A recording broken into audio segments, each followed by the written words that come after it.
It's hard to have faith in the future when the present looks so dang bleak. And this is where we begin our Lenten journey as well. We begin where we struggle. We live into our curiosity of the season.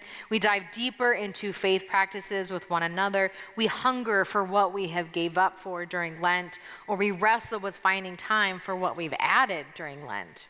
But hopefully, God is doing something more in our 40 days. Hopefully, God is creating a thirst for God during the times where we don't feel like we know God anymore. Hopefully, this Lent will help us find hope in God when trauma and pain that we've experienced weigh us down.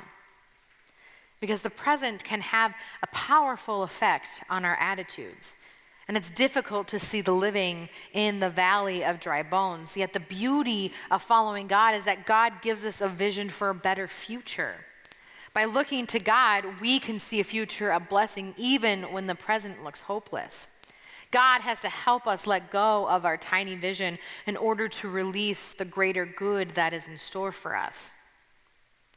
And when we lead with God's vision, then we can have hope in the midst of any situation. We can believe that the impossible is once again possible.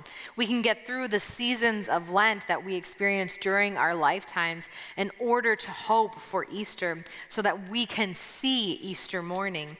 And when we move forward with God's vision, then we can have hope in the midst of the situations that are hard for us to deal with. We can believe that the impossible is once again possible.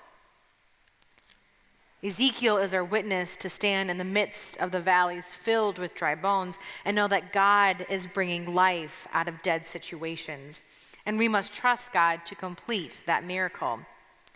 And there was no way that Ezekiel could renew the nation of Israel, just as he could not make bones rejoin.